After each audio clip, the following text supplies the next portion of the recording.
And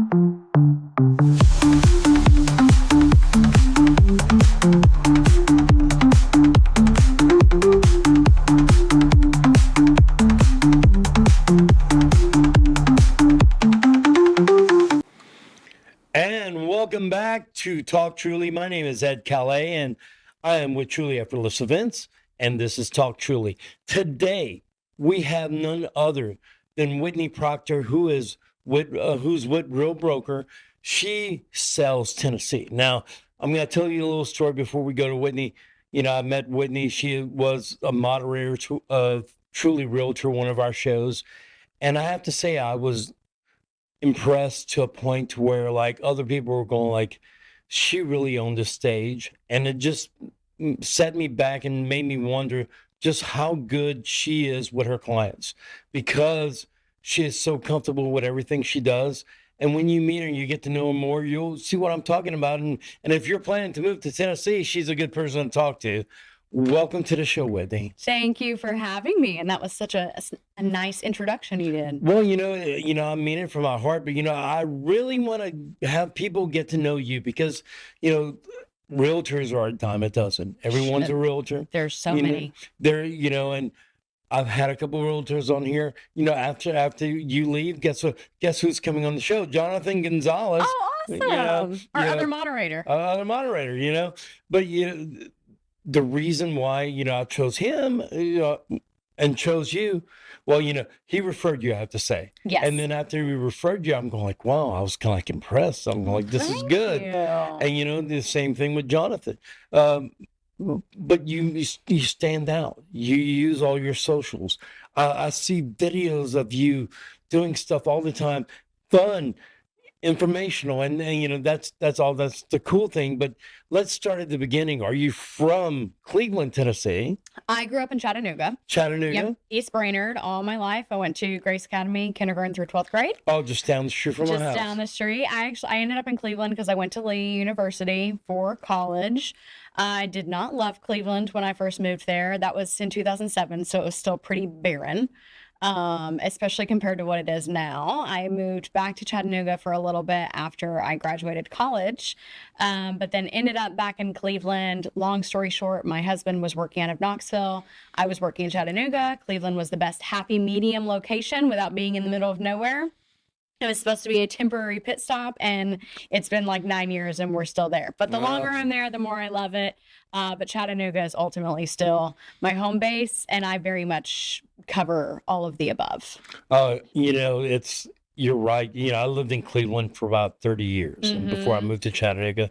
And, part of me still resides in Cleveland because that's where my daughters live and my grandchildren. But, I totally get it. You're Tennessee, well, any small town, America is such tribal mentality. If you're not from that area, you have to stick around and prove yourself. And then once you're in. For sure. And the time that you've put in there, 9 years, and that you're in. So it's a great town. How long have you been married? 8 years. So 8 years. So that's you moved right after you got married. That's pretty cool. Right before. Right before. Well, very cool. Yeah. There's what got you into real estate? I mean, what did you do before? I did retail management for several years before. I did several years with Abercrombie and Fitch. I did several years. I know. I did several years with Francesca's, which is a little women's boutique. There's one right by Jason's Deli at Hamilton Place. That's the one that I was at. So after several years of retail management, really wanted something else to do. My husband is actually the one who suggested I get my real estate license. I put zero thought into it whatsoever. I just said, sure, sounds like a great plan. And so I did my classes while I was still working full time. I did them online. And then right after we got married, I quit my full-time job and just dove headfirst into real estate. And I've been there ever since. So I've been doing it full-time for a little over 8 years. Wow. Yeah. So, like you have, if you would have advice, for people that are wanting to go into real estate, because here's the thing that I've learned. People go say, come on, Whitney, come on. You can make great money in doing this, but they don't tell you all the hard work it takes to make that great money. That is very true. It's easy to point to someone who has a nice car and a nice house, but you're just pointing at the material things that came from all the hard work that Right. took to get there. People don't just lay down and say, okay, we want to buy a house. We want to sell a house. You have to go out and get it. That is very accurate. You want to know a funny story? I had no Yeah. idea that real estate could be a lucrative career.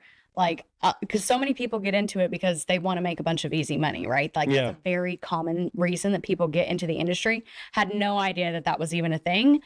When he suggested I get into real estate, like, I did zero research on it. I didn't look to see like, oh wow, I could make a lot of money doing this. This is going to be super cool. I just said okay and got my license. And until I was in it for a while, I really didn't realize the gravity of what I was entering and like how big it really could be. But you're so right that a lot of people do get into it for the money and they have no idea what goes into it. Like, this is not a set your own hours. This is not a just look at pretty houses. People are not just going to call you because you made a Facebook post and said, hey, everyone, I got my real estate license. That's just not how it works. It takes a lot of time, effort, energy, money to really get situated and to get established and to build that pipeline over time to get to the position where it could be a lucrative position. And people definitely do not understand that when they're looking at it just to get into it for, good, easy money. Well, I heard one time, the one word that describes it all, that you have to build, you cannot purchase, you cannot rent, you can't do anything, that you have to build up, and that's trust. For And sure. building the trust, and then, knowing that if someone, picks you as a realtor, either to buy or to sell their home, that you work for them, Right. and they have to trust you, going like, and the advice that you're giving them is not something geared towards your best interest, but their best interest, because sure. you've been there, you've done that, you've seen the success, you've seen the failure, you Right. know what can happen. And a lot of people don't realize that, when you're hiring a realtor, you're hiring, someone that you're putting your life in, because it's a major decision. It's a huge decision. Realistically, people only do that a few different times throughout their life. Yeah. So it's a big deal, and probably your most valuable asset, your biggest financial investment when you're buying or selling a house. So trust is important. Okay, so now here's a question. Since you become a realtor, you know more about roofs, don't you?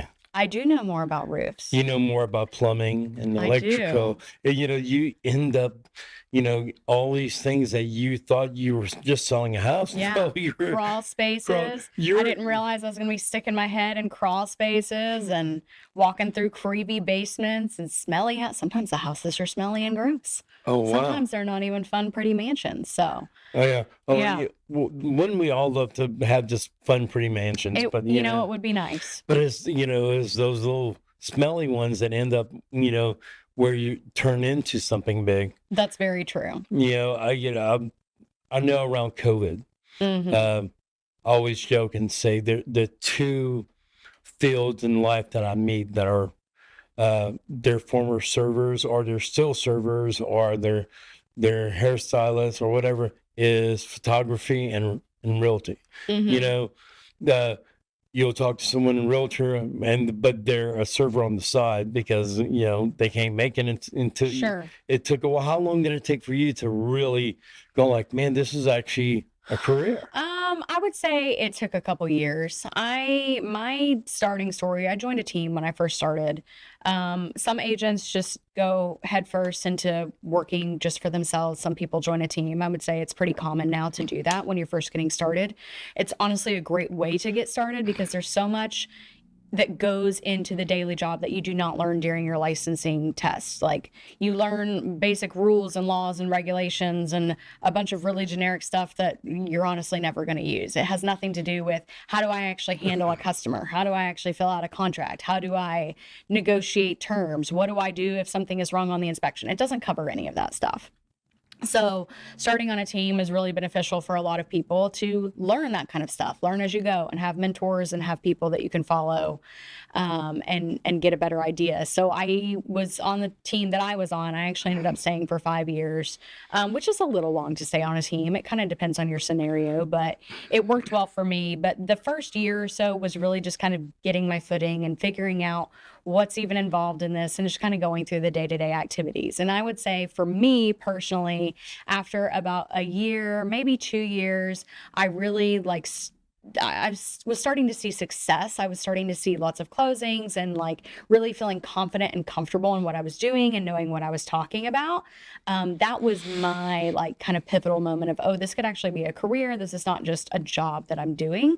I think that probably is different for everybody. Everybody has a different story. Some people come into the industry, maybe they have family, maybe they're really familiar with all the aspects of real estate because they've been in investing before. I personally knew nothing about the industry. So I do think that that probably played a little bit of a part in why it took me a while to really feel situated and confident and comfortable. But a couple years before it really felt like a true career path. I know it's such a, an investment in time and money because I could Hmm. imagine all the mailers, all everything like that. What do you Hmm. think is the hardest part about becoming a realtor? The hardest part about becoming a realtor, I think, is really just figuring out how many pieces of the puzzle there are. Like when people are thinking about getting into real estate, they're like, oh, I really love people and I love houses. So I think it'd be super fun to show pretty houses all day. That is such a small portion of what you're doing. Yeah, you're showing houses, and figuring out how to open a door in and of itself is really easy. That's not the challenging piece, right? The challenging piece is working with those people when they're in a major life investment. Those people that you love just going to coffee with, their mindset's probably a little bit different when they're about to spend $400,000 on a house. Figuring out how to manage expectations for people, figuring out how to negotiate terms and what's realistic, making contacts with people. That's such a huge piece. It's not just buying the house, it's the inspector, it's the lender, it's the homeowner's insurance, it's the contractors that can come in and work on the house before, during, and after. There's so many moving parts in the background that nobody even realizes that you're working on. It's all of the insurance things that are involved on my behalf, errors and omissions insurance to make sure that I'm covered if something goes wrong. It's all the paperwork and timelines and data and just everything. There's so many pieces. And I think that's a really big piece that people don't understand on the front end is how many moving parts there are and how many areas of expertise you really need to have outside of just this is a ranch home on 1 acre and I can open the door for you. Yeah, a lot of people just think that's all a realtor does. Absolutely. You're a key turner, Hmm. Uh, there's so much more involved, and you know, I've seen a lot of stuff and getting involved and having truly realtor and getting to Hmm. talk to a lot of people, including Glenda Baker, which that was you got to moderate. Yeah, that was Uh, super cool. that was uh, learning more, and just summing it up, just kind of just be yourself Right. and treat them how you'd want to be treated, For sure. and it is just like sales 101. It is. Nobody likes that pitch going like, "Hey, what can I do to get you into this Right. nice thing of water? You want a house? I got a house for you." Right. Yeah, now it's kind of like, okay, tell me what's your favorite room to be in the house? Right. And then those little things make a difference, doesn't it? For What's sure. what's the one question that you're asking someone? What's the first question that Well, you ask them when somebody's looking for a home? Um, I mean, I don't know that I can tell you like the exact first question. It's kind of a series of questions. I want to know what they think that they want so that I can help them guide to what they actually want. You want to know what every single person says? Everybody says, I need an acre.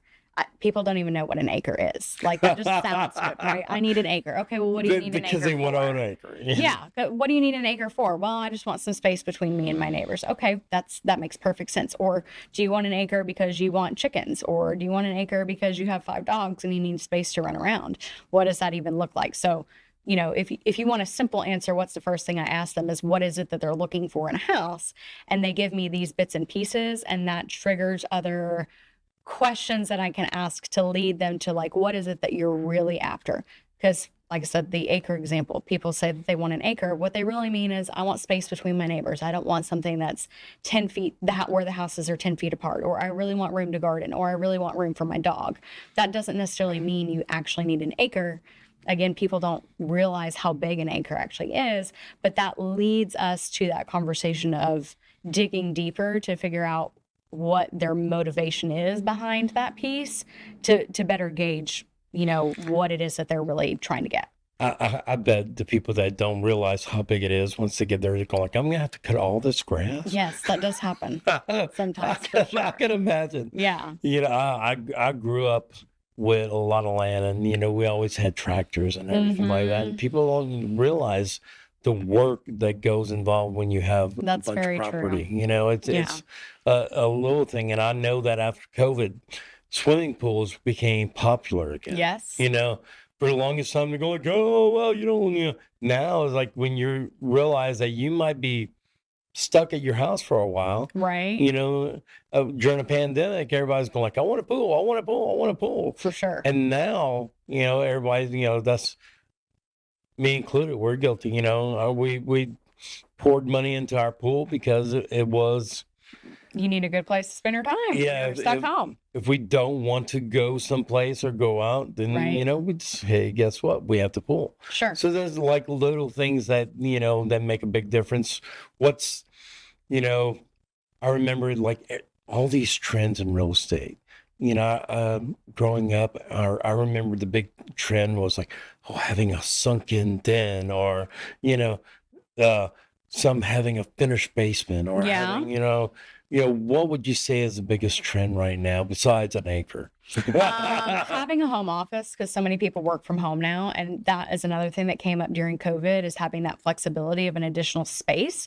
A lot of people were not accustomed to working from home, so when they were stuck at home during the pandemic, they were ending up having to work out of their bedroom or the kitchen or something like that. So that have heard a lot more in the last few years than I ever heard before. And just extra space, like somewhere where they can really spread out at home. That's not just the room, sunroom, back deck, outdoor space, basement, whatever that looks like, just room to move around inside the house. Yeah, I can imagine. When, I look at homes now and I see how close they are, and I see them being built, and I'm going like, man, you could just basically open your window and knock on your other windows and Right. go like, can I borrow something? So that having that acre, Sure. or really less is probably, very, very good thing to have. But, the one thing that brought everyone to Chattanooga, Tennessee was the internet. If you work from home, Mm-hmm. everybody was coming. All of a sudden, we got this influx of everyone moving to Right. Chattanooga because we're a gig city, Sure. So then everybody became a real estate agent. Everybody became a real estate agent, is right. We have quite a few to pick from. I know, it was like, wow, Yeah. man, hey, what's up? Oh, I'm selling houses now. Oh, what are you Yeah. I'm like, okay. Right. And then, you know, I kind of look at real estate and selling cars, Mm-hmm. um, How and even pyramid schemes Mm-hmm. almost the same way. I think a lot of people do, Yeah. unfortunately. Yeah. The pyramid, and not because it's a pyramid scheme, Mm-hmm. is because when people contact some people who are new to sales, Sure. how many times have you heard this? Hey, Whitney, come on. Hey, we need to do lunch, man. I love you. Then you go to Yes. lunch. Man, I'm doing something I think you would be perfect for, Whitney. Yes. Mhm. Because you walk around with this target on your back because you're good at sales. Right. Same thing with cars, and the same thing with real estate. But the only thing is, the sphere of influence that you have Right. gets used up. So That's true. if, let's say in car sales, when hey, you know what, you can make all these great car sales just like Bob over there. Bob's been doing it. Bob, how much you made? 180,000 last year. Wow, you could do that too. All right, what we need you to do is go start talking to your friends and Right. your family Yes. and see who needs a new car. And once you sell them that car, and you have to rely on sales, on Right. skills, on being that extra and dedicating yourself to the art of listening, not selling, but the art of listening is when you become successful. For sure. I would agree with you on that. And I think Yeah. it's interesting that you say all those things because there's so many approaches that you can take to real estate now, especially with modern technology. And you mentioned earlier that, when you're picking a realtor, you need to pick somebody that you trust. Yeah. And you also mentioned social media and being active online and in the community and things like that. And that's really my approach, is to be as out in the community as possible. Cold calling, door knocking, and all that is not for me. Some people do that and they love it. They do it really well, and whatever works for them, whatever you want to do to build your business. But I think the coolest part about where we're at with modern technology is all the different resources that you have, and you can go several different directions. I'm not naturally a salesperson. That gives me the ick. I don't want someone to call and say, I have Exactly. something that I think you would be a great fit for. Like, what can I do to get you in this home? That's annoying. Nobody wants that. I don't need Nobody to does. sell that to you. If you really want to buy a home, you're going to buy a home. I'm selling myself more than anything else, or selling the community. And you do it well. Thank you. And since we were talking earlier about that level of trust and people want to work with somebody that they know, like, and trust, that to me is the biggest powerful piece of the internet and social media and TikTok, Instagram, Facebook, whatever, because people have the opportunity to get to know me before they ever even actually meet me. And they already Exactly. feel like we're connected, even if we haven't met in person, because I'm constantly putting my face out on the internet and I'm talking to the camera just like I'm talking to somebody. It's that influencer effect. You follow people on the internet that you have never met before, but if you saw them in real life, You feel like you would think that you did. You would think that you had been friends for a long time. And I think that that's such a powerful, useful piece of technology that, it works really well for me because it fits my natural personality. Like I said, there's plenty of people that do the cold calling and the door knocking, and they call the expired listings and for sale by owners, and they love it and they eat it up. And people have that type of personality and that works well for them. But that's just that doesn't fit well for me. That's not a natural direction to go. So, discovering that this route works really well has been a really cool piece of growing my business, because it fits so well with what I like anyway. well, you got to use that niche word of the year, that vibe. The You know, vibe. you gotta get the vibe. Yes. And then the one thing I've noticed, because your social, excuse me, presence is very dominant. You make people smile. Yeah. And that's difference. You're not going like, "Hey, look at me, I'm doing this." No, you're just making people smile, Yeah. and you're becoming agreeable. You're making yourself human, like you Mhm. said. Making everyone go like getting comfortable with you, but you do it in such a good way. You know, and I think that one day you're going to be walking around with the Whitney Proctor team if you don't have it already. You're I gonna don't. you're gonna go like, hold on, let me have one of my team members call you. And Whitney's going to be that person that's above here, just, Right. everybody's waiting. But I see that in your future because, why? Because you have that spark, you have that drive. I think what you did and the decision you made to go into it, to become a realtor, and go ahead and thank your husband too, I know. for, I guess he had some sort of intuition yeah, because so, yeah, you want to know something really funny? I what? mentioned that the other day because people ask me that all the time. How'd you get into real estate? So I tell that story. And he's not standing there when I tell that story because I'm in other settings. He's never there for that conversation. I mentioned it the other day and he was like, did I tell you that? I don't even remember. He doesn't even remember that. Well, see, So now he's gonna have to watch. now he knows. He's gonna have to watch this and go Yes. like, "Hey, this is me. I took Yeah. credit." Well, that's what he said. He was like, I did all of this. This was all me. So yeah, he had some sort of intuition or something. I don't know.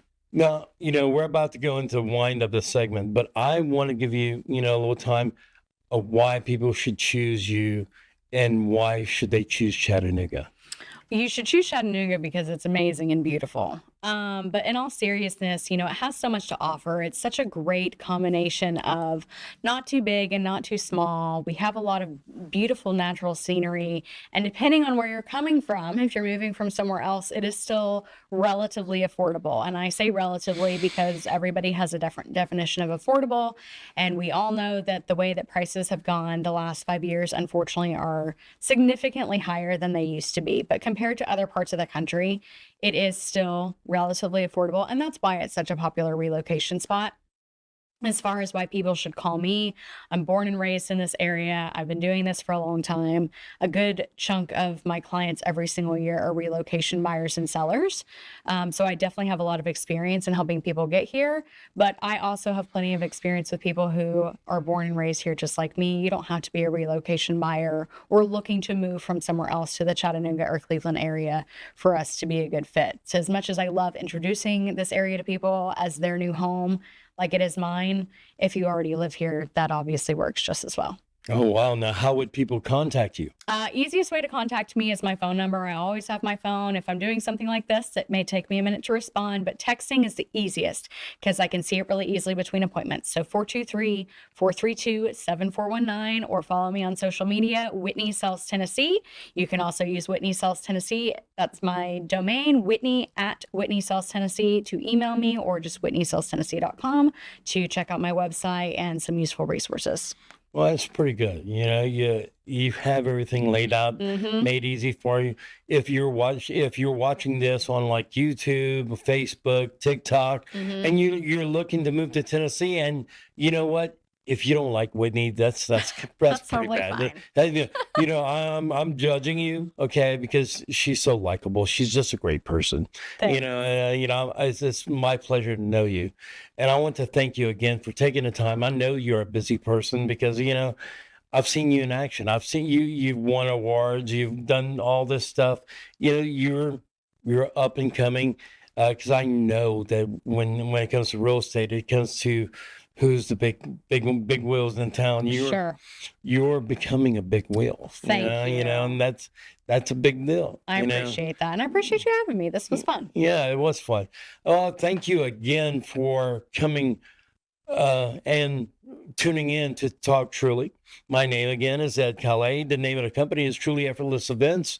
We do events everywhere. I'm over here at Area 52 Productions, Area 52 Media.com. If you want to look for it, you can find it on TV, YouTube. You can find it on Facebook. You can find it on TikTok, anywhere, or go to talktruly.com. Like and subscribe. That's the big deal. Like and subscribe. Thank you again. And I want to tell you to have an amazing day. How